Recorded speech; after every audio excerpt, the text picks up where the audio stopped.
Ahora sí. Ya, perfecto. Ya rebobinamos. Como les decía, estamos en el Shabbat Shuvah. Se conoce este Shabbat, el Shabbat del retorno. Es el Shabbat que queda entre Yom Teruah y Yom Kippur. Siempre va a haber un Shabbat ahí en el medio, porque son 10 días, ¿cierto? 10 días entre estas dos Moedim, y siempre va a haber un Shabbat en el medio, y este Shabbat se conoce como Shabbat Shuvah, el Shabbat del retorno. Y ese fue el Shabbat que vivimos hoy, el Shabbat del retorno, un Shabbat especial, a diferencia de los Shabbat anteriores, porque es un Shabbat ya que nos prepara para este tiempo especial de Yom Teruah, o sea, de Yom Kippur, perdón. Entonces, dentro de esto, entre Yom Kippur y Yom Teruah, tenemos estos 10 días de arrepentimiento, 10 días terribles también se conocen, y como les decía, personalmente creo que cuando venga el Mesías, estos 10 días van a ser un periodo de juicio para la humanidad, para las naciones.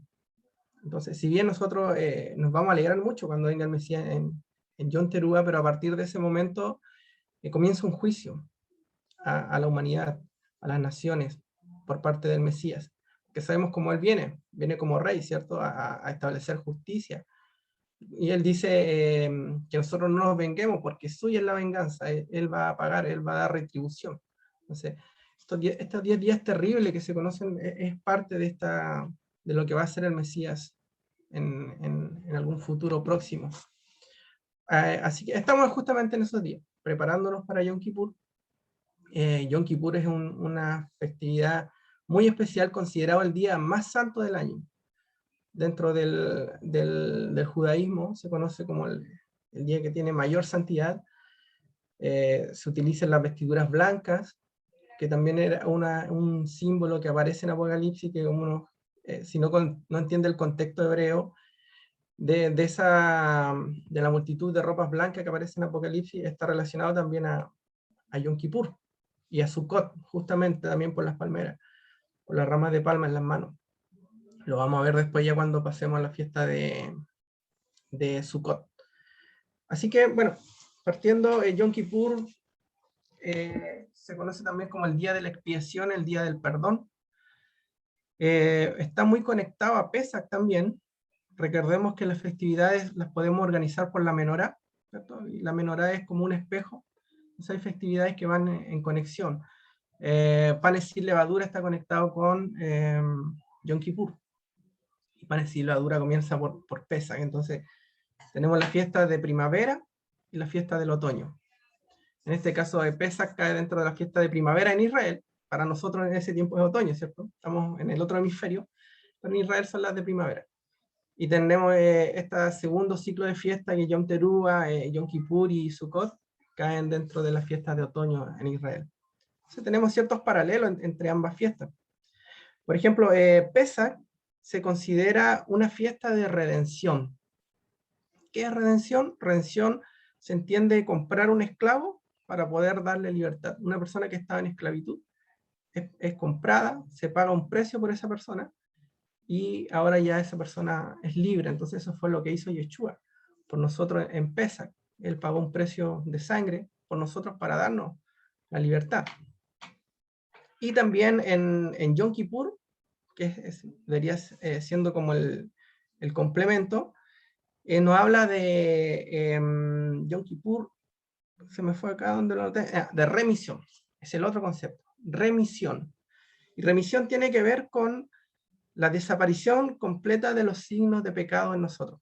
Porque sabemos que nosotros todos recibimos la redención, ¿cierto? En Pesach, pero desde que recibimos al Señor todavía estamos en una lucha, ¿cierto? Una lucha con nuestra inclinación al mal, con la carne, y cada día que nos levantamos generalmente pecamos. Todos pecamos, dice la Escritura, que el que dice que no peca es mentiroso. Así que todos cometemos pecados desde que nos levantamos en la mañana, estamos luchando con nuestro carácter, nuestro mal ánimo, y ahí estamos en esa lucha, entonces cometemos siempre ese pecado. Pero Yom Kippur nos está hablando que un día eso se va a terminar. Va a haber una remisión para nosotros, remisión del pecado, ya eso va a quedar fuera el pecado. También nos habla Yom Kippur de la recuperación de la herencia, porque era en este periodo donde se establece la restitución de la herencia el perdón de deudas también. En Israel, este tiempo era un ciclo de hacer un borrón y cuenta nueva para todas las deudas que habían en Israel, como que a nosotros ahora nos dijeran, ¿saben qué? A partir de este momento, se borra todos los registros de deuda, no sé, de todas estas cosas, de DICOM y todas esas cosas, ya todos quedan libres, nadie debe nada, sería como un gran perdonazo. Entonces, eso ocurría en Israel, eso permitía que la economía tuviera una sanidad también. Entonces, se perdonaban las deudas, volvían todas las herencias a los propietarios iniciales, y había un nuevo ciclo, se comenzaba un nuevo ciclo. Entonces, por eso Yom Kippur está relacionado a redención, y Pesaj está, o sea, Yom Kippur a remisión y Pesaj a redención. Ese es un tema. Lo otro interesante es que Pesaj es una redención, pero tiene que ver con un aspecto más personal, más personal. Sabemos que en Egipto era un cordero por familia, ¿cierto? Cada familia tenía que sacrificar un cordero, meterlo a su casa y comerlo ahí en familia. Era más personal. En cambio, Yom Kippur es comunitario. Las ofrendas que se ofrecen en Yom Kippur, no es que todo el pueblo tenía que llevar un cordero, no. Habían las ofrendas que se presentaban, los animalitos, eran representativos para todo Israel. Todo Israel estaba representado por medio del sumo sacerdote, del Cohen Gadol. Entonces también Yom Kippur nos da una lección bien interesante respecto a la unidad, a ser uno solo, a ser un cuerpo, a ser un solo Israel. Como recién Raúl nos mostraba, hay tres grupos, ¿cierto?, que podemos identificar dentro del actual Israel como lo conocemos. Tenemos el pueblo judío, tenemos a las tribus perdidas, tenemos los extranjeros injertados, pero Yom Kippur ya se olvida de eso y dice, ¿sabe qué? Hay un Israel, hay un sumo sacerdote y todos volvemos a ser un solo grupo, que es lo que el profeta dice, voy a tomar la vara de José y la vara de Judá, y de ambas voy a hacer un solo palo, una sola nación. Entonces también Yom Kippur tiene ese espíritu de que volvamos a ser uno solo, y se acaben ya las diferencias que puede haber dentro del mismo Israel. Y qué decir del pueblo creyente en la actualidad. Pues sabemos que dentro de las distintas líneas de todo lo que se conoce como cristianismo, judaísmo, hay muchas líneas. El judaísmo tiene muchas líneas, el cristianismo tiene muchas líneas, el cristianismo protestante, el cristianismo católico también tiene muchas líneas. Todos los tipos de credos tienen muchas líneas. Entonces el día de Yom Kippur nos habla de venir todos y ser uno solo delante del Eterno. Entonces eso también es una lección bien, bien bonita. Hay un tema que se conoce como los 13 atributos del Eterno que son invocados ahora en Yom Kippur. Voy a buscarlos por aquí, los tenía.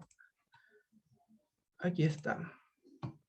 Porque ¿qué pasa con Yom Kippur? Actualmente, si miramos desde el punto de vista de la casa de Judá, que ha llevado esta fiesta por mucho tiempo, la gran pregunta y la gran incógnita es el templo, ¿cierto? Hoy en día no hay un templo para poder desarrollar el sacrificio que está indicado en la Torá. Entonces nosotros, por una parte, como creyentes en el Mesías, sabemos que hay un cumplimiento con Yeshua en ese sacrificio. Pero es interesante que en este tema se apela a los 13 atributos que tiene nuestro Dios. Que estos están descritos en Éxodo 34:6. Vamos a leer ese texto. Éxodo 34:6. Ya, por acá lo tengo. Este es el contexto de Éxodo 34:6, es cuando se renueva el pacto, después de que Israel ha pecado con el becerro de oro.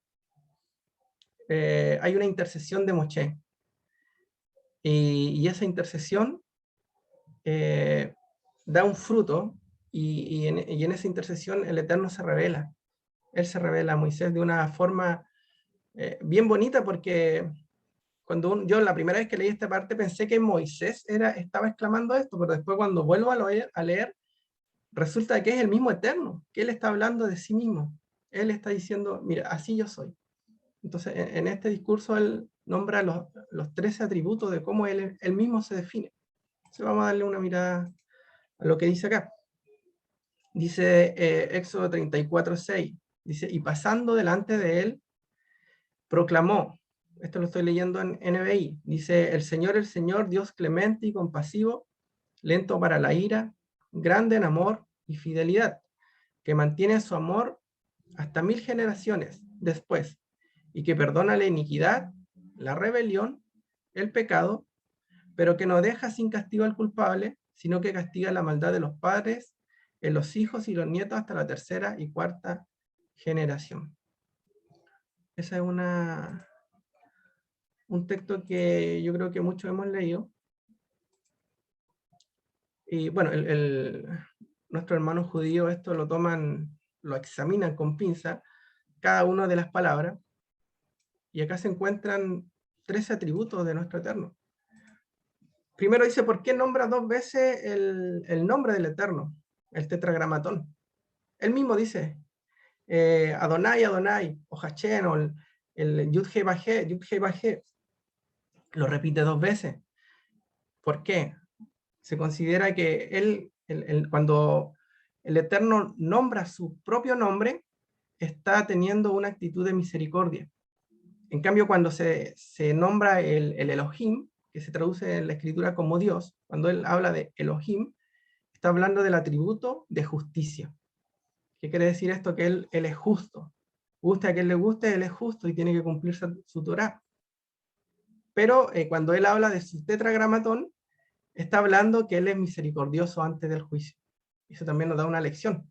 Nosotros antes de juzgar a alguien, incluso nuestros propios hijos cuando se portan mal, primero tenemos que ser misericordiosos, porque así es el Eterno con nosotros. Entonces dice que el primer nombre lo da porque él es misericordioso antes del pecado, y el segundo nombre es porque es misericordioso después del pecado, cuando hay un arrepentimiento, una techuga. Entonces él actúa siempre con misericordia. Después dice el Rahum en hebreo, el fuerte y compasivo. Primero está diciendo que él es fuerte, pero a su vez es compasivo. Es una persona, un ser muy poderoso, pero que a su vez es compasivo. El Eterno a nosotros, si él viniera con toda su justicia, nos podría pulverizar, porque es muy poderoso. Pero él es fuerte, pero a su vez compasivo. Entonces ahí aparece el concepto de el Rahum. Después viene Behanum, benevolente. Él es benevolente. La palabra gracia en hebreo es gen. Entonces, Behanum es como una conjugación de la palabra gracia. O sea, acá también está incluida la gracia de Dios sobre nosotros en este tiempo de Yom Kippur. O sea, ahí es donde uno se quiebra un poco con esta teología de que dice que antiguamente Dios era el Dios de la ley y un Dios duro, y ahora es el Dios de la gracia y todo amor, y podemos hacer lo que queramos, y Él siempre nos va a perdonar todo lo que hagamos. Pero en realidad acá está mostrando, en la Torah mismo, Él está hablando que Él es Behanum, benevolente, tiene gracia en su corazón hacia nosotros. Después dice Erech Apanim, Él es tolerante, espera primero que el malvado se arrepienta y no lo castiga inmediatamente. Por eso dice que Él es lento para ejecutar su ira. Él nos espera a nosotros, cuando nosotros cometemos un error, Él está esperando que nosotros nos arrepintamos. No es que Él esté esperando, cometió un error, ya, lo voy a castigar, le voy a aplicar la justicia severa. No, Él está esperando que nosotros vengamos en un arrepentimiento y entremos en conciencia. Por eso es importante este tiempo Yom Kippur, de venir en esa conciencia delante de Dios. Después dice, Berat Gesed, abundante en bondad. Él es abundante en bondad, nos da incluso más allá de lo que merecemos. Por nuestras propias obras no mereceríamos nada, pero aún así, Él nos bendice. ¿Cuántos de nosotros no se siente bendecido por Él? En nuestro trabajo, en nuestras vidas, en nuestro día a día, de cuántas cosas Él nos ha sacado a pesar de que cometemos errores. Entonces Él es abundante en bondad. Después el octavo atributo de nuestro Dios es Behemet, que habla de verdad, fidelidad, confiabilidad. Él es fiel en su comportamiento con todos. Entonces él se mantiene. Él no es un Dios que nosotros podamos sobornar con dinero, con ofrenda que yo doy, yo pacto. Mire, hermano, aunque pongamos $1.000.000 en el altar, porque yo pacto con Dios esta palabra, Él no se mueve, Él es fiel a su Torá. Él tiene un principio que es emet, Él es verdad. Su Torá funciona de acuerdo a obediencia, no funciona de acuerdo a dinero, no funciona de acuerdo a un sacrificio que yo pueda hacer, no sé cómo se hace mucho en el catolicismo, de irme de rodillas no sé cuántas cuadras, pensando que de esa manera voy a conmover a Dios. No, Él va a actuar de acuerdo a su emet, a su Torá, a su verdad. Después dice el noveno atributo, Notzer Gesed, la alamif. Dice, preserva la bondad para 1000 generaciones, sobre todo los descendientes de un hasid, o decir, de un justo. ¿Qué es una persona justa? Una persona justa es una persona que persevera en la Torá, que quiere buscar la verdad. A pesar de los errores, uno persevera en la Torá. Entonces el Eterno tiene una consideración con las generaciones de esta persona, que es una persona que busca al Eterno en su corazón, a pesar de sus debilidades, y nosotros deberíamos ser esas personas, que a pesar de nuestros errores y nuestras debilidades, tratemos de luchar contra nuestra carne cada día para poder cumplir su mandamiento. Entonces el Eterno dice que Él tiene bondad hasta 2000 generaciones, dice, con su descendiente. Después dice el atributo número 10, no sea bon, dice, soporta la rebeldía. O sea, el Eterno soporta nuestra rebeldía. Muy, muy profundo eso. Después dice el atributo 11, va fechá, y la transgresión intencional. Esto es muy potente porque dentro de todos los sacrificios que habían o que hay en el libro de Levítico, no hay ningún sacrificio que sea por el pecado intencional. O sea, cuando yo peco intencionalmente. Pero acá sí hay una salida, dice que Él va a perdonar las transgresiones intencionales. Pues nosotros sabiendo lo malo, sabiendo lo bueno y lo malo, escogimos hacer lo malo. Ese es el pecado intencional. Cuando yo a pesar de eso sé los dos caminos, pero decido por lo malo, por seguir mis pasiones, mis instintos animales básicos, me voy por el lado de la maldad. El Eterno aún a eso, si nosotros nos arrepentimos y hacemos techuga, volvemos al camino de Él, dice que Él va a perdonar nuestras transgresiones intencionales. Y después termina diciendo que el último atributo, Benake, lo llena que es absuelve y no absuelve. Esto que está diciendo que cobra al pecador poco a poco, pero absuelve al que se arrepiente, pero no al que no se arrepiente. Entonces tampoco a Dios le vamos a tomar el pelo. O sea, dice que nadie engaña a Dios. O sea, si hay un pecador, una persona que se va al pecado, pero no tiene este regreso, esta techuga, ahí ya no hay mucho que hacer. Lo que hablamos, me parece la paracha anterior, no, la anterior, que cuando hay una rebeldía, ya un pecado directamente ya nos rebelamos. Dice que ya no hay más sacrificio que podamos hacer. Ya estamos entrando a un terreno que se considera como pisotear la sangre de nuestro Mesías. Entonces ya el Eterno acá también eso lo deja claro.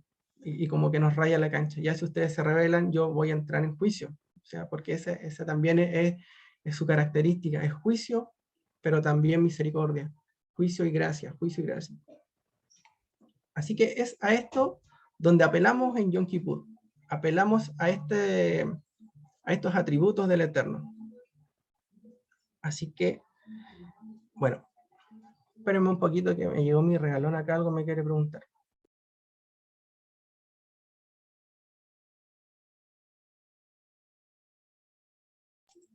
Y ahora sí. Seguimos. Entonces, vamos uniendo ya algunos puntos, el tema de poder considerarnos un cuerpo, de entrar como uno solo, delante del Eterno, un solo pueblo, venir también en un arrepentimiento delante de Dios como un todo, que es lo que va a ocurrir este Yom Kippur. Todos los creyentes, casa de Judá, casa de Israel, extranjeros, todos vamos a estar de igual manera delante de Dios como uno solo, un solo complemento. Entonces, en estos días previos se ha hecho una oración que se conoce como los Selihot, que son oraciones donde clamamos al Eterno por el perdón, pero no solamente por nuestros pecados personales.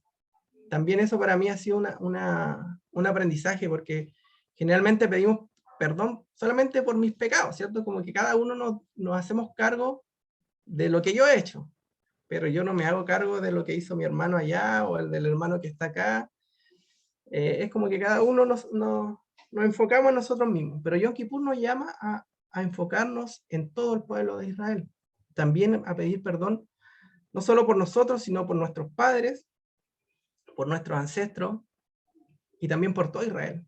Venir a clamar delante de Dios por todo Israel. O sea, hay un momento en que clamamos, lógicamente, por mi pecado propio, por mis errores, pero también al entender el concepto de cuerpo, entramos también en una intercesión por todos nosotros como Israel, porque al final la redención se trata de todo Israel. Lo mismo pasó en la salvación, se trata de todo Israel. Cuando Israel es salvo de Egipto, sale todo Israel junto, todos caminando. No es que haya sacado uno, dos o tres, y que eran los más fieles a Dios. No, salió todo Israel, involucra todo el pueblo. Entonces, en estas oraciones de Selihot que se están haciendo en estos días, hay una oración bien bonita que dice lo siguiente.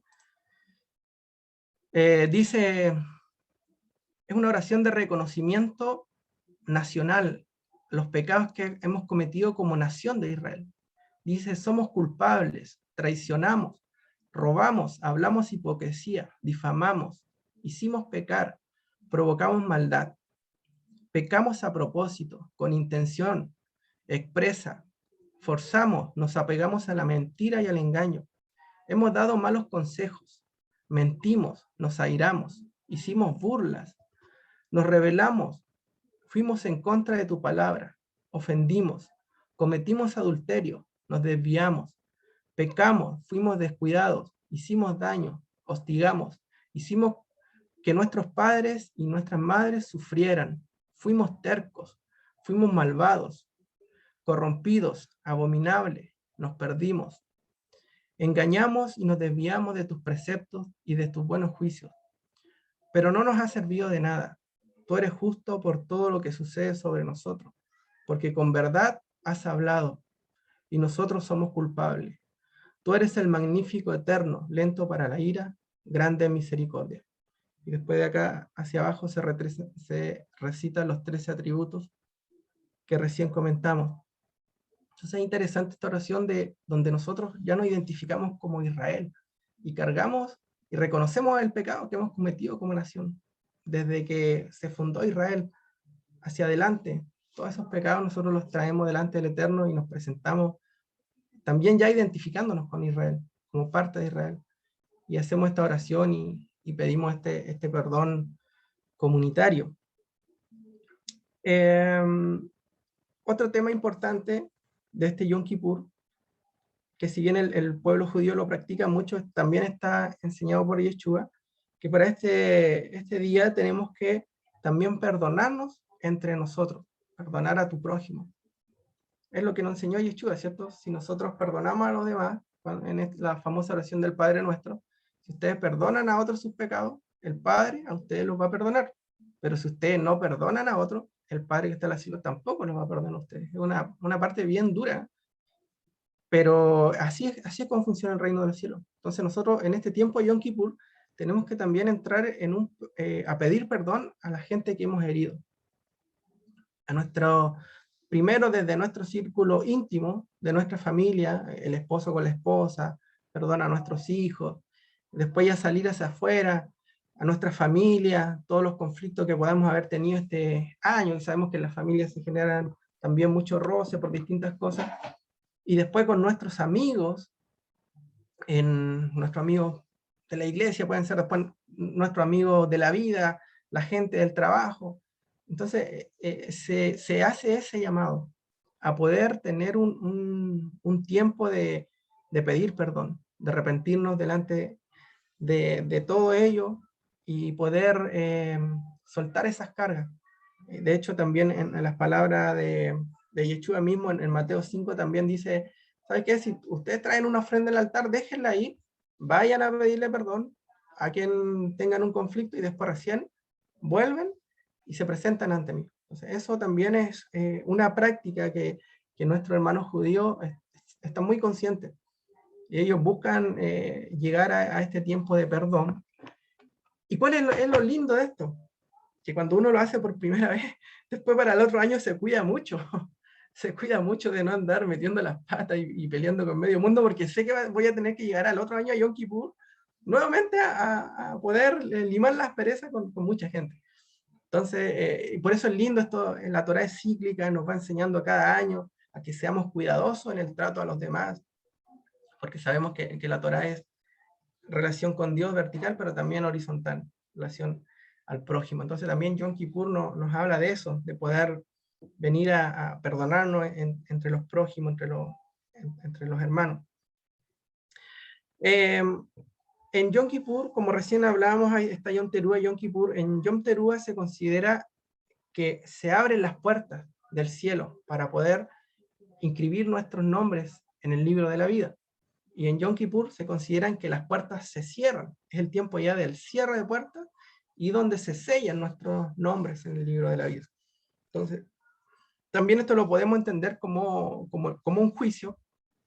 En Yom Teruah es donde se apertura el juicio, ¿cierto? Cuando uno entra en un juicio con una persona, no sé, me chocaron en el auto, voy a un juicio con la persona que me chocó, hay un momento en que se abre el juicio, pero después el juicio tiene un proceso, ¿cierto? Está en proceso el caso, y cuando se termine el juicio, se da ya la resolución del caso. Eso es Yom Teruah y Yom Kippur. Yom Teruah se abre el juicio, por 10 días se desarrolla el caso, y en Yom Kippur se da la sentencia de ese juicio. Por eso se considera que Yom Kippur es el día del cierre de las puertas. De hecho, este era literal. En el templo, después que se desarrollaban todo el servicio de Yom Kippur, se hacía el cierre de puertas. Se hacía, y la puerta era súper grande del templo, y se hacía el cierre de puertas, los levitas empujaban las puertas hasta que ¡pum!, llegaba y se sellaba la puerta.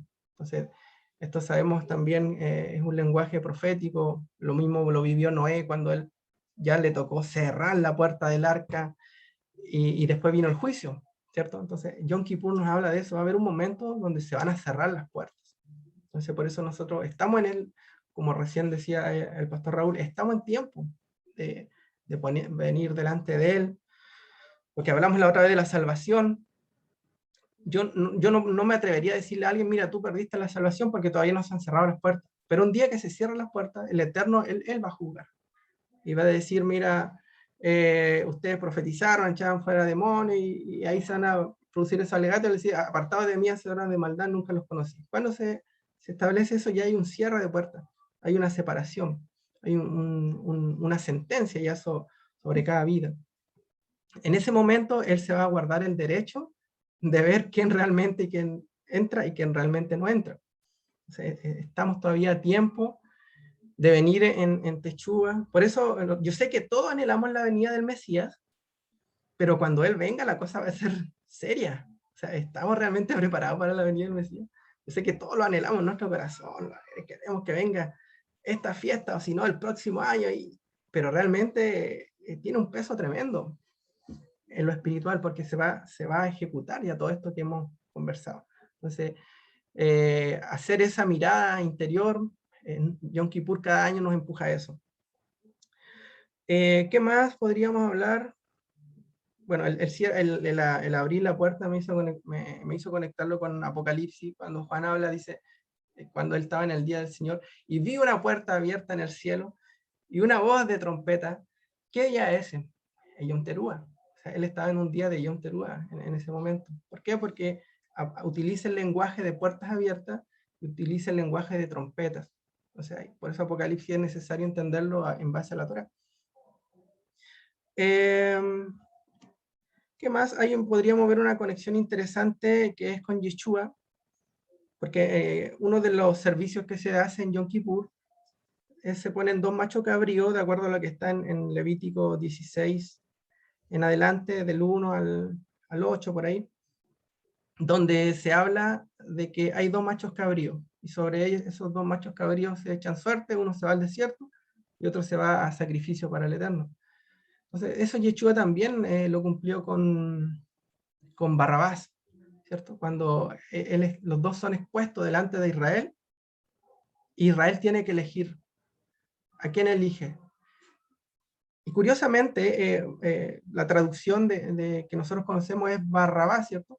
Barrabás, pero en arameo es Bar Abba, que significa hijo del padre. Incluso uno va más allá y dicen que Barrabás, su verdadero nombre era Yeshua también. Yeshua Bar Abba, Yeshua hijo del padre. Y por otro lado tenemos a nuestro Yeshua, el verdadero. Entonces, era como dos personas con el mismo nombre presentadas delante de Dios. Yeshua, nuestro Yeshua, hijo de Dios, y a este otro Yeshua Bar Abba, o Barrabás, que nosotros conocimos, tenían el mismo nombre, el mismo, dos personas iguales presentadas delante de Dios. Entonces, Israel tuvo que elegir. Bueno, ya uno lo soltó y al otro lo llevó al sacrificio. Es lo mismo que ocurre en Yom Kippur. Uno era soltado y el otro era llevado un sacrificio para el Eterno. Entonces, sabemos ahí, hay una conexión tremenda con nuestro Mesías Yeshua en la celebración de Yom Kippur. ¿Qué más? Mira, hay varias cosas. Hay una cosa que se llama Kol Nidre, que se practica mucho en el judaísmo, que es bien interesante, que tiene que ver con anular los votos. Todos los compromisos, a veces nuestra bocota nos lleva a comprometernos en muchas cosas y después cuando ya llega la hora de cumplirlo, no podemos cumplirlo o no lo hemos cumplido. Entonces, sabemos que eso en la Torá es muy delicado, hacer un voto. Por eso Yeshua dice que tú sí seas así, que tú no sea no. Y como nosotros a veces como no nos gusta complicarnos la vida, decimos, ya, sí, yo te voy a llamar, y nunca llamamos a esa persona. Palabras así. O sí, juntémonos, hagamos un asado, y nunca lo hacemos. Son como palabras al viento. Esas son las cosas más mínimas, pero a veces nos comprometemos en otras cosas mayores. Entonces hay un momento previo a Yom Kippur que se llama Kol Nidre, donde uno hace este anulación de votos. Se presenta delante del Eterno y dice, ¿sabes qué? Señor, quita de mí todos estos votos que yo he hecho con mi boca, porque eso trae juicio, de acuerdo a la Torá. La persona que no cumple sus votos tiene un juicio, de acuerdo. Se hace esta anulación de votos previa a Yom Kippur, se conoce como Kol Nidre. También es muy profético porque sabemos que cuando venga Yeshua, nosotros ya vamos a ser reseteados. Dice que Él va a aparecer por segunda vez ya sin relación con el pecado, por eso el concepto de remisión, donde ya queda anulado todo lo que es pecado en nosotros. Entonces no puede haber pecado de ningún tipo, ni siquiera por lo que decimos. Por eso dice que cada palabra que nosotros decimos, vamos a tener que dar cuenta en el día del juicio, dice Yeshua. Cada palabra que ustedes digan, tienen que dar cuenta en el día del juicio. Entonces, interesante esta tradición del judaísmo que ellos, previo a Yom Kippur, hacen este Kol Nidre, que es como presentar todo lo que han dicho y pedir perdón y que el Eterno anule sus votos para presentarse limpio. Algo muy bonito también que se practica. Un dato casi como anécdota es que el sumo sacerdote en Yom Kippur se presenta con vestiduras completamente blancas, las vestiduras de lino, que están explicadas justamente en Levítico 16 también, 4, Levítico 16, 4, habla de las vestiduras que se presenta el sumo sacerdote, son completamente de lino. ¿Por qué digo esto? Porque hay una leyenda casi dentro, me acuerdo yo que la escuché varias veces estando en la iglesia, que el sumo sacerdote tenía, ¿cierto?, unas campanillas debajo en su traje que usa todo el año, él usa un traje azul durante todo el año, y que tenía unas campanillas, entonces se decían que cuando él entraba al lugar santísimo y si moría, lo arrastraban con un cordel. No sé si ustedes alguna vez escucharon esa teoría.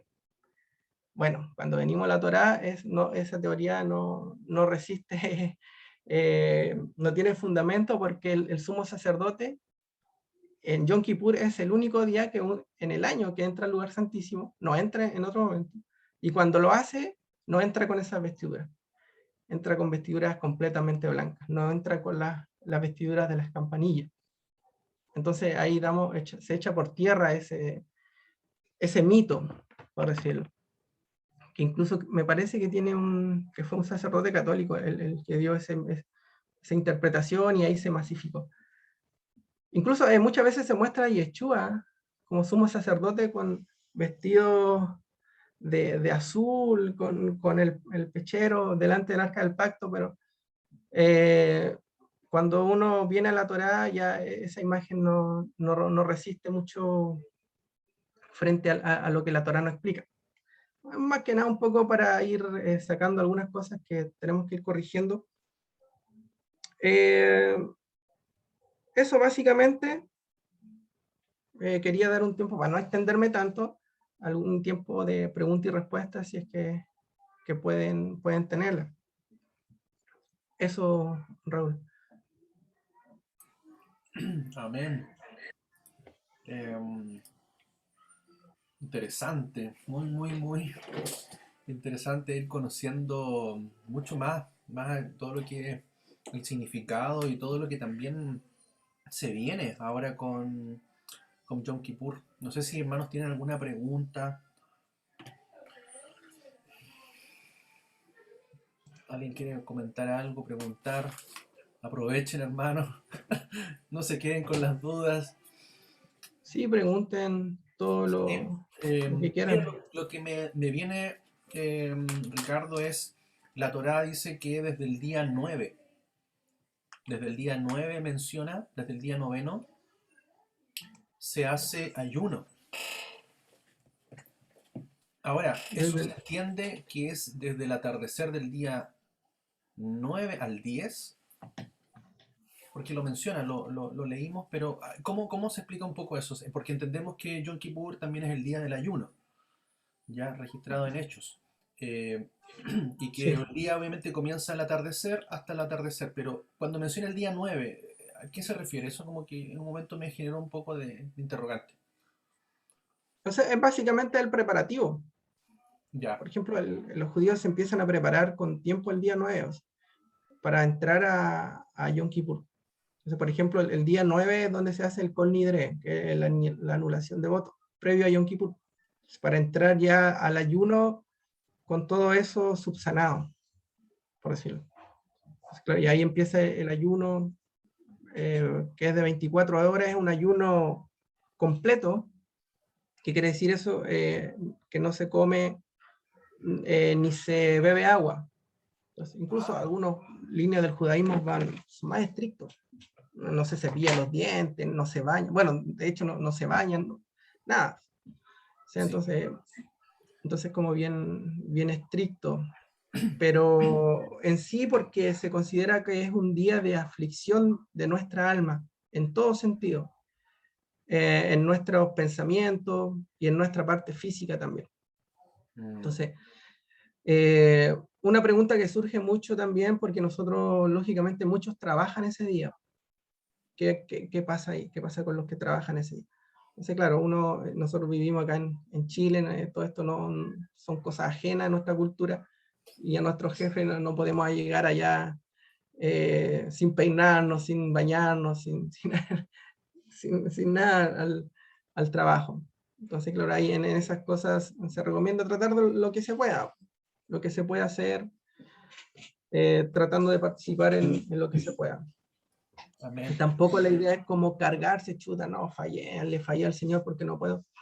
Un día yo aprendí también de un judío ortodoxo, decía que en el día del juicio va a haber una balanza, porque también está relacionada a la balanza, donde el Eterno va a pesar el corazón, pero también en el otro lado va a pesar las circunstancias de tu vida.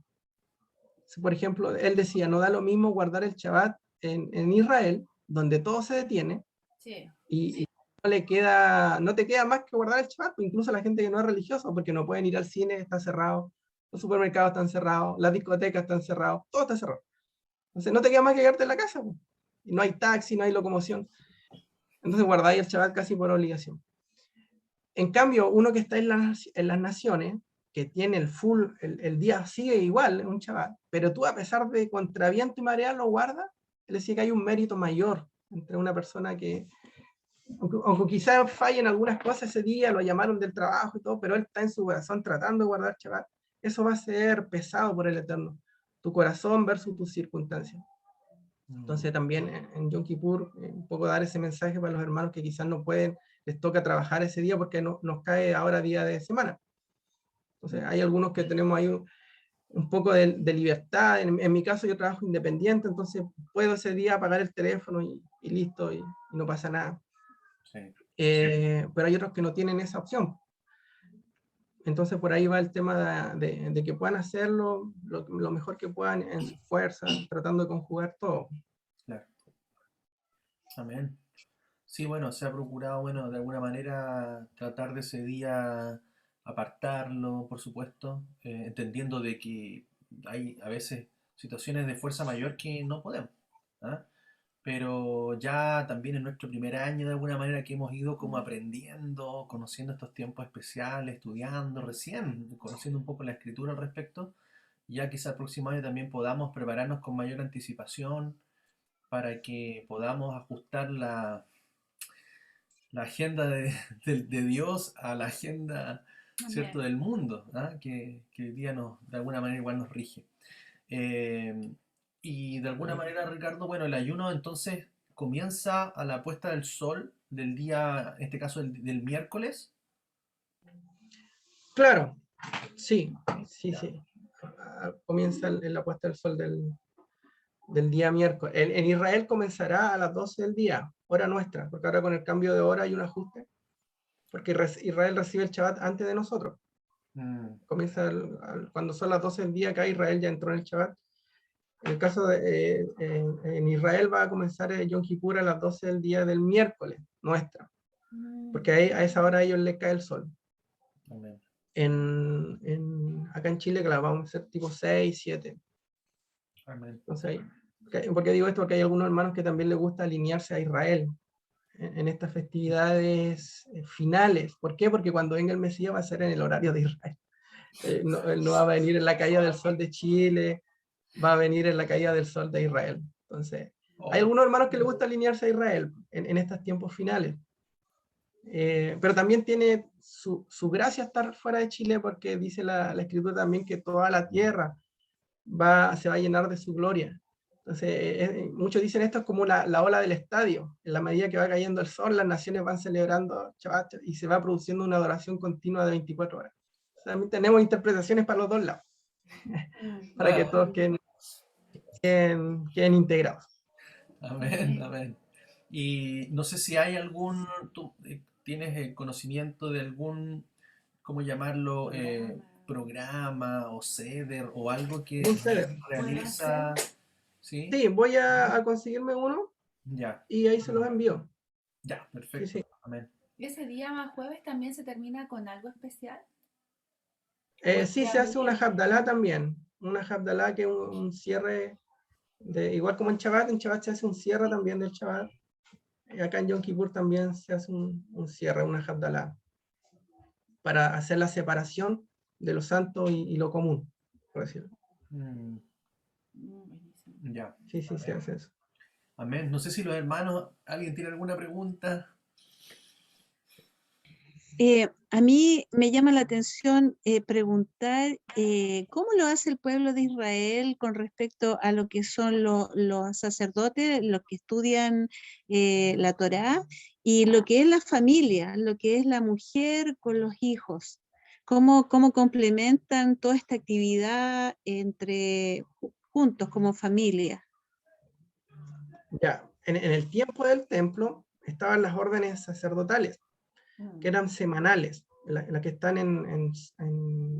ay, no me acuerdo, en Crónica parece que están. Voy a buscar esa parte, donde habla de que cada familia sacerdotal tenía un servicio en el templo. Entonces, pero sí en las festividades, cuando llegaban las altas fiestas, todas las órdenes sacerdotales cumplían juntas, tenían que asistir juntos.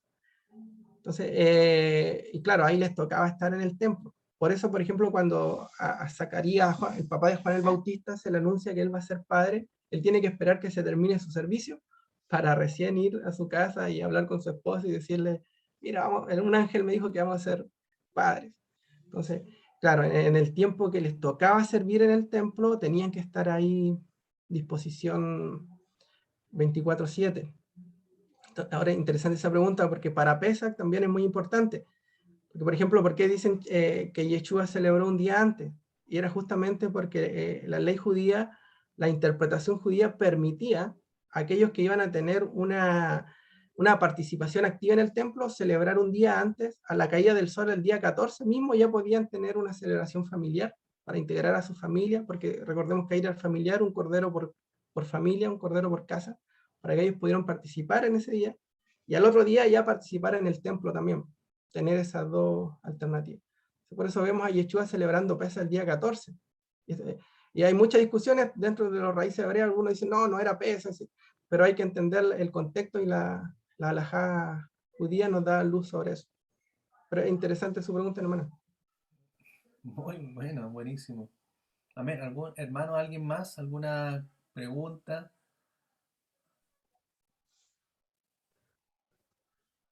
Bueno, hay harto que ver de Yom Kippur, es un temazo para estudiarlo, Sí. aprender mucho del servicio del templo, tantas cosas que se hacían. Quizás el próximo año podríamos ya organizar una presentación más completa, pero tampoco la idea ahora es como llenar de información, porque vamos a ir con paciencia, Un poquito, año a año, conociendo más cosas. con misericordia. Pero sí, en este rato lo importante es eso, presentarnos con un corazón puro, estar frente al Eterno, pedirle perdón por nuestros pecados, perdonar también, como decíamos recién, arreglar también los pecados o los conflictos que podamos tener con el prójimo, en todos nuestros círculos, desde más interno hacia afuera. Y eso, presentarnos de la mejor manera delante del Eterno para Yom Kippur. Amén. Amén. Sí, por lo menos la verdad es que hemos ido entendiendo hartas cosas. Sabemos que la palabra es muy profunda al respecto, hay mucho que quizás revisar, pero a grandes rasgos ha sido un tiempo de preparación, ¿cierto? De 40 días, ahora estamos en los últimos 10 días ya para presentarnos delante, de alguna manera, del sumo sacerdote, que es Yeshua, que intercede por nosotros, y presentándonos, estando a cuentas con Él. Amén. Para que realmente, como dice su palabra, aquel día no nos sorprenda, no nos sorprenda. Obviamente siguiendo este proceso que hemos entendido a la luz de la Torá, de la Escritura, que hay días que nos empezamos a preparar. O sea, no como que, oh, no pedí perdón, no me puse a cuenta. Entonces el Señor nos llama, dice, venid y estemos a cuenta. Amén. Entonces este es el tiempo que tenemos que aprovechar y precisamente este ciclo a los que hemos abrazado la fe, que es creer y obedecer en Yeshua, nos mantenemos en este proceso que nos va llevando cada día o cada año incluso a un nivel mayor también de santidad, de rectitud, de justicia, ¿cierto? No vamos a despojarnos completamente del pecado hasta que nuestros cuerpos también de pecado sean, ¿cierto? Sean transformados, pero nos mantenemos en un proceso de crecimiento espiritual constante cada año. Amén. Así que, Amén. tiempo, preparados para lo que se viene, orando, intercediendo, y bueno, vamos a estar en contacto con Ricardo para también tener un poco esa dirección de la oración que vamos a estar haciendo durante ese día del ayuno. Yo creo que importante lo que mencionaba Ricardo, es que es un ayuno de afligir nuestras almas. En el fondo es un ayuno donde debemos procurar los que podemos ese día apartarlo de no, no sé, pues hacer otras actividades a lo mejor. eh, yo pensaba en ese día a lo mejor guardarnos mucho de cosas que habitualmente hacemos. Ya ahora sí estamos trabajando, como decíamos, se entiende, pero aprovechar cualquier momento, cualquier tiempo que tengamos allí, sobre todo los tiempos de las comidas, si estamos ayunando, que podamos estar orando allí. Amén. Así que sea Amén. realmente un ayuno de oración, como lo hemos visto, personal, pero también muy importante, nos presentamos como pueblo, presentamos también por nuestras familias, por la congregación y por Israel y también por nuestro país, ¿cierto? En el cual estamos, orando para que Sí. también ellos vengan al arrepentimiento, y nos volvamos a su palabra, a ser obedientes a su Torah. Amén. Sí. Un último comentario del ayuno, Raúl, que tiene también que se conecta con Isaías 58, donde habla del verdadero ayuno, ayudar a la viuda, al huérfano, al pobre. Entonces muchos dicen, no hay que ayunar, hay que ayudar al huérfano, y con eso subsanamos todo. En realidad la interpretación que se da a la luz de la Torá también, de Isaías 58, es que el Eterno manda en ese día que todos ayunemos para que también podamos sentir la necesidad de los que no tienen, de las personas más desfavorecidas. Entonces, en Yom Kippur, todos tienen que ayunar, inclusive los más ricos, para que sepan qué se siente tener hambre, qué se siente tener sed, qué se siente estar en aflicción. Y eso conmueva nuestro interior y también seamos generosos con los más necesitados. Sea, quizás nunca uno en la vida ha pasado por una situación de no tener que comer un día por una necesidad económica, pero ese día sí la vamos a pasar porque el Eterno nos manda y también quiere mover esas entrañas en nosotros, sacar toda esa dureza de corazón y que ese día cuando nos dé hambre nos acordemos de las personas que no tienen que comer ese día y eso va a causar el resultado de Isaías 58, que nos despierta a ayudar al huérfano, a la viuda, al necesitado, al pobre. Entonces, también ahí tiene una lección bien, bien bonita el ayuno de Yom Kippur. Amén. Amén. Ricardo, última consulta, los niños. ¿Qué pasa con los niños en este caso? No se consideran, ¿cierto?, en ayuno. No, bueno, al menos en la tradición de Israel tiene que ser después de los 14 años cuando hacen la ceremonia del Bar Mitzvah.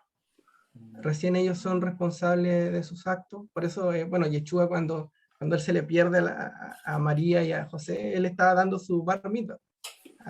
Estaba en la edad de jovencito haciendo en el templo lo que hoy se entiende como un Bar Mitzvah, dando lecciones de la Torá. Y a partir de esa edad ya se entiende que el niño es responsable. O sea, a partir de esa edad ya puede ayunar y todo eso. Entonces, claro, en este caso las personas, al menos en Israel, quien se deja afuera, los niños, las embarazadas, las personas que tienen alguna enfermedad, porque no se puede comprometer la salud de una persona. Si hay una persona que está Sí, enferma y no puede comer por medicamentos, porque está en tratamientos médicos, también están exentas del ayuno de Yom Kippur. sí. Entonces, y, bueno, de hecho, la responsabilidad siempre va sobre el padre de familia, que sería el que tiene que poner el pecho a las balas, por decirlo, dentro de Israel por la familia. Sí o sí el padre tiene que ayunar por la familia. A no ser que tenga alguna de esta dolencia, pero... Ya. Y de ahí todos los que se puedan sumar.